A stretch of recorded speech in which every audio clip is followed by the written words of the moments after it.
Thank you again for all those that have joining us. It is my pleasure to introduce Katie Rigsby. Katie is a multi-family consultant and keynote speaker. As the president of her company, being productive while staying motivated is essential. Like most of the world, she has been grounded as a result of the pandemic and knows firsthand that working and living in isolation can be a major buzzkill. Katie's education session titled Stimulated Not Stir Crazy, How to Stay Motivated While Living in Uncertainty is available to watch on demand, and we are honored she is joining us live today. Please welcome Katie Rigsby. Thank you, Jonathan. So, once again, if you have any questions, please type it into the Q&A section of your screen and click send, and we will try to answer as many questions as possible. So to get things started, Katie, we do have a question coming in. So I'm going to present it to you as it's presented to me. You mentioned utilizing a set schedule, but without working from home, now homeschooling my children, we're all in the same place and never alone. Do you have any tips for helping me stay motivated and ensure my work gets done amid all these distractions? That's an amazing question. And thank you so much for submitting it. And good morning, everyone. Thank you for joining us this morning or afternoon or evening, whatever time it is where you are. I definitely understand the struggle of working from home and having to try to balance that kind of work life and home life. And so for me, what I would say is go back to some of those tips that I gave you in the session, setting that schedule, having those rituals in place. Not only is that important for adults, but it's definitely important for children. But one of the best tips that I can give you is to create a specific workspace, one for you, one for the kids, so that everyone has their own space. It doesn't have to be a desk. It can legitimately be a cardboard box with a, blanket over it, but somewhere where you can sit and that your mind and your body knows when I'm here, this is a workspace. When I'm over here, this is my meal space. When I'm over here, this is my play space or my TV space. But when I'm here, this is my workspace. So definitely carve out that spot in your home where you can really set yourself up for success and know that when I'm in this area, this is where I work. Thank you, Katie. Do you get in a routine as well, Katie? Like, let's say, do you get up and do you set your mind to, this is how I'm going to put my mindset into the working day so that you are in that routine? Absolutely. And I'm not going to say that it happens every day. I mean, guys, let's be honest, especially during a pandemic, if you've been home, you know that sometimes you just stay in your pajamas all day.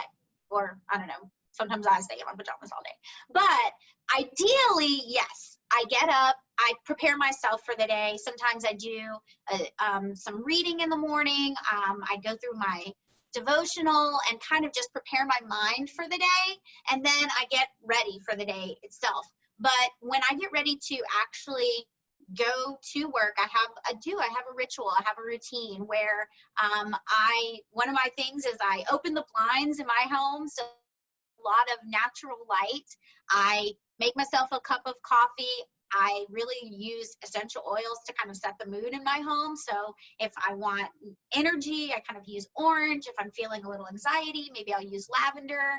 And I also use concentration music, things without words, but things to help me kind of get me into that thinking zone. So that's definitely a ritual that I have put into place, and it has really helped me ensure that I, can start my day off correctly. But I also set schedules for myself, and I use a timer a lot. So for instance, I can easily get sucked in when I'm posting on social media for my business. I can also get sucked into, what Jonathan's doing with his kids and, this activity that's going on over there. So I try to set a timer so that I know I'm only going to be on this for 30 minutes. And when that timer goes off, I'm on to the next activity. So those are some of the things I do to kind of stay on track. Wow, those are some great tips, Katie. Thank you for sharing those. We have on a kind of out of your control type of thing. We noticed that your workspace right now is quiet. It's awesome. It's very, conducive to the environment. But how do you ensure not picking up distracting noises from outside? Ooh, I like that. So if you're thinking about like recording or doing a virtual event where you're going to be live with other people, one of the things that I do is I really pay attention to my space. So I do have a space in my home, and it doesn't have to be a large space, but somewhere that has a door that I can close off, and I try to make it the area that's furthest away from the activity that's happening. I also use the sign method, recording in progress, everybody be quiet. Everybody in my household knows that. My dog, I have an area that the other end of my house, he's put in a kennel. We shut the door so that way we can't be disturbed by that.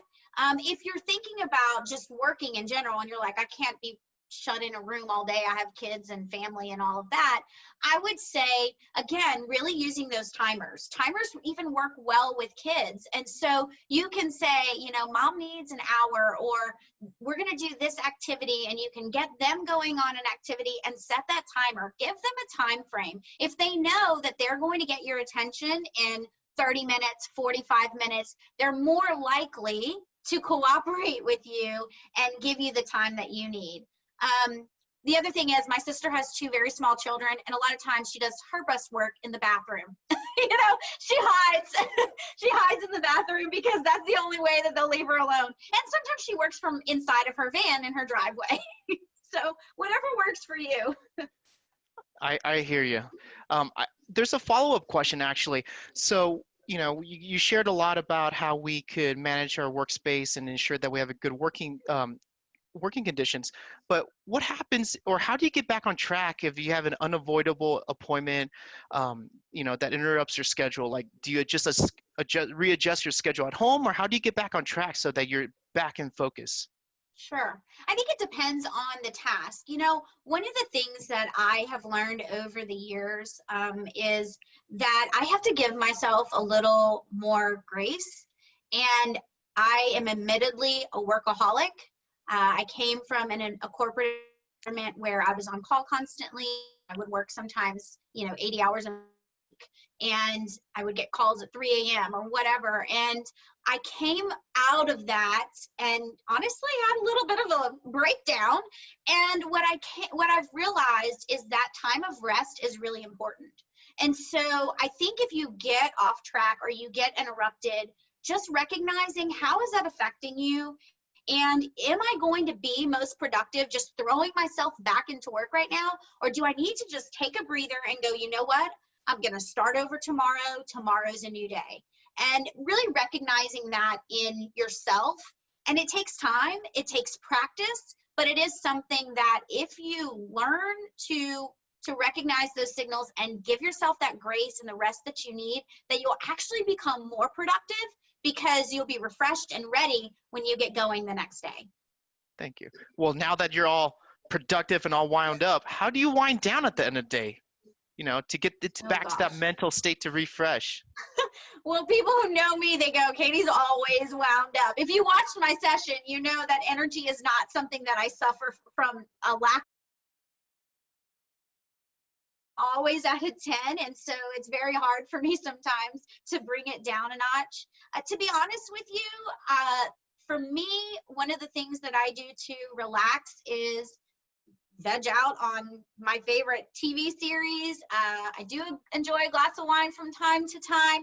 I have actually started a book club within the industry that I work in, and so I invite multifamily professionals to join me in that book club. So I've really tried to actually start reading more to help wind down. And I love my outdoor patio space, and my hammock is amazing. So a lot of times I'll just chill out in the hammock or sit out on the patio and just enjoy the outdoors, because getting vitamin D and getting some fresh air, especially right now in this situation we find ourselves in, it's really imperative that we also kind of enjoy the outdoors as well to re-energize ourselves, help us kind of get back down to earth, and then refresh and be ready to be productive.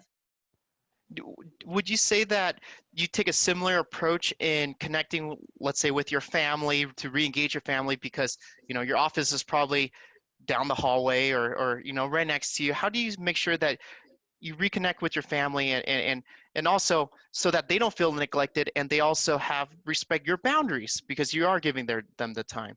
Sure. So my family dynamics is a little different probably than a lot of the people who are watching today. So I'm not married, I don't have kids, but I do have people that I live with, and my sister is my assistant. So she comes to work at my home every day, and she has a little boy. He's 8 months old. So I get to see him usually 4 days a week, and he's part of our office culture. So while I don't experience that personally, I don't have children of my own, I do have a child in my household most of the day. And so one of the things that I think is really important is that we work all together to create a schedule. We know, hey, this time is when we're going to kind of get down to business. And sometimes that centers around his nap time or his feeding schedule. We have to kind of make those adjustments. But we always have a time during the day, and usually it happens during lunchtime, when we all kind of just like relax. And we're not talking about business. We're just kind of enjoying each other's company. And usually one night a week, we'll do some sort of activity together. Sometimes we've done our own wine tastings, or we've played games. And with my distant family, we've done Zoom nights where we all get on together and connect that way and play games. We've done some scavenger hunts and things of that nature. So I think it's important to schedule those times, because a lot of times the important people in our lives we put off because we know that they're going to be so understanding. They understand the workload that we have. They understand the stress that we are under. And so we put them off. And I know in my life that was something that I did for a really long time. As I said, those people are going to understand. But what happened was, all of a sudden, when I found myself in a position that I was exhausted, overwhelmed, and really just not in a good mental state, what had happened is I had distanced myself from so many people that even cared about me and that I loved, that I didn't have those relationships to lean on. And so I think it's really important that as you're making time in your life and in your schedule for the work stuff, that you're also making time in your life for those family moments. And so if you have to put it in a schedule, do that. And when somebody says, hey, do you have time to do this? You look at your calendar, and your calendar might say, walk my dog, but nobody knows what your calendar says but you. And you just automatically say, no, I'm sorry, I have something on my calendar. Thank you. So, this kind of stems from a conversation we had earlier, Katie, that with the amount of travel that you used to do, and there's a lot of members around, there's a lot of people around that are used to that type of quote unquote lifestyle. How have you adjusted to filling that void of now that you can't travel as much as you have? Yeah, I have to be honest, in some ways I haven't fully adjusted. I cannot wait to get back on a plane. Somebody, hire me for a live event. All of my live events have been turned into virtual events. And so I am eager to just get back into that live audience and be back into that travel mood. So I'm eager to do that. But I will say, one of the things that I have really focused on is that when I do have opportunities such as this Toastmasters convention, such as a virtual session with someone that's live, that I really take the moment to try to connect with those individuals and really engage as much as possible so that I can kind of fill my community tank, per se. But in addition to that, I've really tried to just have fun. Be creative. My birthday was at the very beginning of the pandemic, so I didn't get to celebrate in the traditional way. I had a virtual birthday party. We themed it with 80s and everybody wore costumes. And so I think just really being creative and kind of creating the space that I would want to engage with if I were out in the world, is key. So trying to keep myself busy with things that are enjoyable, with things that are challenging to me as a professional, and then connecting with other people is very much key right now for me. I agree. I miss all the people. Remember, I miss the people. Yes, the connection component is definitely important. I'm going to go back a little bit. For those of us that are not morning people, do you have any tips or suggestions on how we could get ourselves in a routine? Yeah. Okay, so here's the thing. If you're in a traditional job that requires you to work from, 7 to 4 or 9 to 5 or whatever it is, then obviously you have to be in line with those constraints. So I'll talk about that in a minute. But let's say you have a little freedom. You're an entrepreneur, or you maybe you work a traditional job, but as long as you get the job done, they're not really worried about what hours you work in between. I would say if you're not a morning person, don't be a morning person. Know when you work best and do that. So if your best time is 3 a.m. or, midnight, and that's when you're going to be most productive, when everybody else is asleep, hello, yeah, get your work done then, and then don't be that morning person, then enjoy the day with everyone else. But let's say that you are required to, be up at 7 and you've got to get started by 8, and you have somebody who's really checking in on you, whether you are working virtually at home or remotely at home, or you're going to the office and you're not a morning person. I have to say, I'm not a morning person either.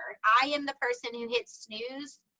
I have 3 alarms that I set, and I hit snooze on all of them 3 times. Okay, so 9 times. Okay, so let's face it, I'm not a morning person, but I think it's important to have that routine in place of what are you going to do to kind of get you going. So maybe getting right in the shower right away and waking you up that way.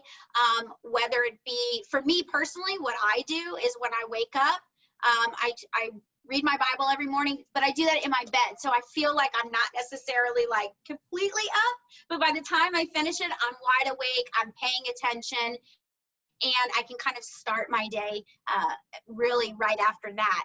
A lot of people find that working out works for them in the morning, but ultimately, if you're not a morning person, I would say that we go back to that intrinsic motivator, right? I talked about that in my session. What motivates you internally, and put that in play for your morning routine. What's something that's going to challenge you, that's going to motivate you to get out of bed every day?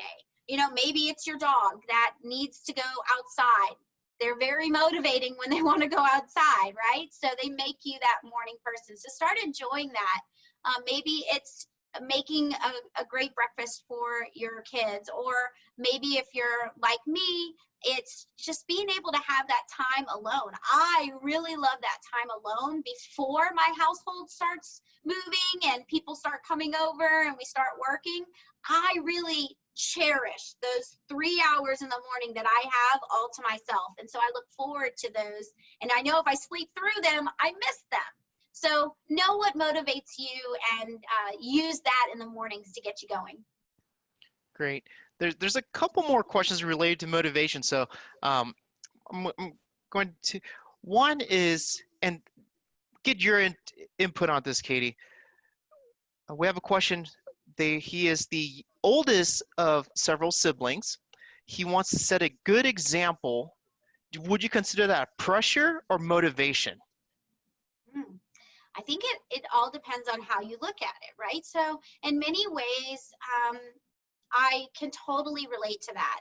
I have 5 siblings. I have 2 older brothers that are 11 and 5 years older than me.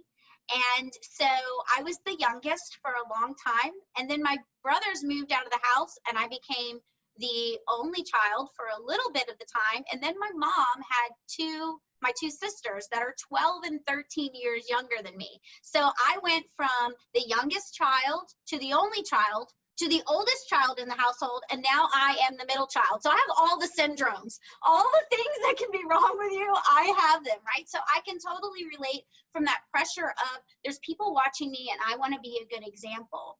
And I think the important thing to remember, especially if you have a little bit of perfectionism in you, I know that that's something that I sometimes struggle with, is that a lot of times the standard that we have for ourselves and the expectations we have for ourselves is not what others see, and it's not what they're experiencing. And so I bet, whoever this is that submitted this question, I bet that you're providing a better example than you think, because they're probably seeing you differently than you're seeing yourself.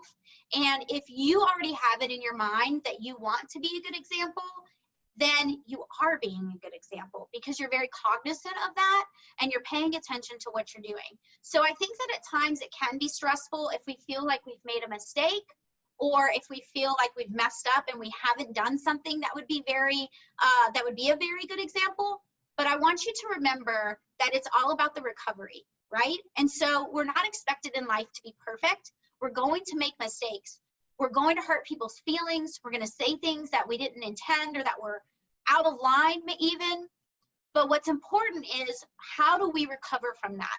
How do we go back to that person and correct the situation? This takes me back. I told you guys a little bit that I kind of had a little bit of a breakdown a few years ago when I kind of came out of the corporate world and started working for myself. It was just everything just kind of piled on me. And then I had a new pressure of starting a new business. And one of the things that I ended up doing was I ended up kind of being part of a group therapy type situation. And so I was with people from all different walks of life in different situations, and this was the first time I had been in any kind of therapy at all. And so it was very interesting to be going through this with all of these different people. And I was just hearing, we were talking about things that happened in our childhood, and I just turned to the therapist and I was like, how do you avoid messing your kids up? Because each one of us have had different experiences in life. Some of us really great childhoods, some of us didn't, but all of us seem to have these things from our childhood that are just like, we're carrying around with us now. And what he said to me was, it's not about the experience, it's about the recovery. It's about how you went back and repaired that relationship. It's never going to be perfect, but what you do to repair it is important. So if you find yourself in a place where you feel like you are someone who people look up to, someone who wants to be an example, a leader, then just know that at times it can be stressful, and at times you can feel like, man, you have the weight of the world on your shoulders, but you should be motivated by the fact that you do have people who are looking up to you, that obviously people think that much of you and already respect you enough to hold you in that regard. And that if you do stumble, if you do make mistakes, if you do mess up, that what they're going to be looking for is, how do you come back and apologize? How do you recover from that? And how do you use it to your advantage? And that is what I think is most motivating for people. Thank you. So on the lines of motivation, if I'm a type of person that's motivated by being with others, feeding off the crowd's energy, how do you obtain that now being stuck at home? Now we're doing this face-to-face type of environment. Sure. So if you're just talking about daily life and kind of creating that connection, I would say being part of virtual groups, obviously Toastmasters is a great way to do that, is to attend Toastmasters meeting. Don't stop doing that. And the fact that now we can do it virtually means that we can connect with people all over the world. So take advantage of that opportunity, but also join in other groups. There's all kinds of other groups that are meeting virtually that you can take part in and connect with people, whether they be business groups, whether they be groups for hobby, Facebook groups, whatever it is. So I would encourage you to connect with as many people as possible. Now, if you're talking about as a speaker, trying to connect with your audience in this virtual world where maybe you aren't seeing the audience, or maybe you've been recorded, or maybe you can just see one person, a couple of things that I would tell you to do. First and foremost, if you can get a copy of the registration list ahead of time so that you can get some of the names of the people that will be in the session, so that even though you can't see them, you can call out to them during your session. So I might not be able to see you, but I might be able to say during my session, you know, Jonathan, and then Jonathan feels like, oh wow, how does she know my name? But secondly, everybody else is like, well, you know, she has this connection, right? So, and Jonathan may not even be in the room. They don't know who's in the room. So even if you don't have the registration list, you can just call out names if you want to, but you've got to be authentic about it. Another thing that I would say is if you do have a situation where you can see people's faces, try to have a dual monitor where you can view the participants on one screen and have your materials on another. That would be another way. And one of the other things that I heard another speaker does, I have never tried it myself, but I thought it was really creative, is when he couldn't see the audience, what he does is he sets his, he has a TV in the room where he does his presentations from. And so he puts it on like CNN or something where they have like a panel of people that are speaking. And of course he keeps it muted and everything, but he sees them and he pretends like he's talking to them. And that's what he uses for his audience. So I think there's a lot of different ways that you can play around with it. And then just use your imagination. You know, just imagine yourself in a room full of people, and how would that impact you, and how would it make you feel? And just know that there's all of these people tuning into you that want to hear what you have to say, and that most importantly, it's their experiences that is what is important. So think about their experience and less about how it's making you feel. Thank you for that, Katie. We have so many great questions. I'm going to try to get two more. I'm going to combine these two in the spirit of time. But one question is, I'm going to combine it, like I said. As an introvert, how can I motivate myself to engage with others and break out of my bubble? And how has Toastmasters helped you in your career? I know they're kind of a little bit different, but I'm going to combine those two for you, Katie. All right. And Jonathan may not know this about me, but time is something that I have an issue with. That's why I'm part of Toastmasters, because I am long-winded if you haven't guessed already. But I'll get this to you. So as an introvert, couple of tricks for you. First of all, I would say try to connect with someone who is a little bit opposite of you. I would say, so my best friend, she is very much an introvert, and so we play off of each other. You know, I try to encourage her and push her in areas, but I also know her limits, or if I don't know her limits, she knows to tell me that I've met her limit, right? So I think engaging and getting someone who's kind of on your side, who can help encourage you and soften that for you, like introduce you to people and help kind of start conversation for you that you wouldn't necessarily start on your own. So opening that door. So connecting with someone who can help you with that. The other thing that I would say is continue to utilize Toastmasters, because it will help you become more confident. And I think a lot of times it has to do with confidence. And if we can build up our confidence to just say hello to someone, a lot of times that's all you need. And then just think of one question you can ask them. People like to talk about themselves, so just ask them a question and put it on them, and I think that that'll help. And as far as how has Toastmasters helped me in my career, first and foremost, I joined Toastmasters in 2012. I was working in property management as a property manager on site, and I was at a convention for our industry, and I was listening to a speaker there, and that's when it kind of hit me that I wanted to do this for a living. And I went up to the speaker after the session and I said, legitimately, word for word, I said, how do I become you? And she said, Toastmasters. And I said, oh, that sounds like a really awesome drinking club. Tell me all about it. And she said, no. And she explained it to me. And so I flew home and I found a Toastmasters club. And I started in Toastmasters in 2012. And I didn't quit my job. I knew that that's not what I was going to do right then, but I started working on my craft. And I've constantly continued to work on my craft. So I've surrounded myself with people who are like-minded, that I aspire to be like them, and I learn from them. And the connections through Toastmasters have really helped me. They've opened doors for me that I wouldn't have had before if I hadn't been part of Toastmasters. Jonathan? Thank you so much for that, Katie. Well, our time is up today. This has been a great session. I definitely appreciate your time. So thank you, Katie, for your time. Attending for the showcase, speaker showcase. I know it's a great opportunity for our members and our guests to be able to ask some questions. I know they appreciate that. And if you have not already, make sure to watch Katie Rigsby's education session, Stimulate, Not Stir Crazy, How to Stay Motivated While Living in Uncertainty. Please feel free to visit our website, and you can find the recorded session there for your viewing. Once again, Katie, thank you so much for your time, and definitely appreciate all that you've done for us. Thank you. Thank you, Jonathan.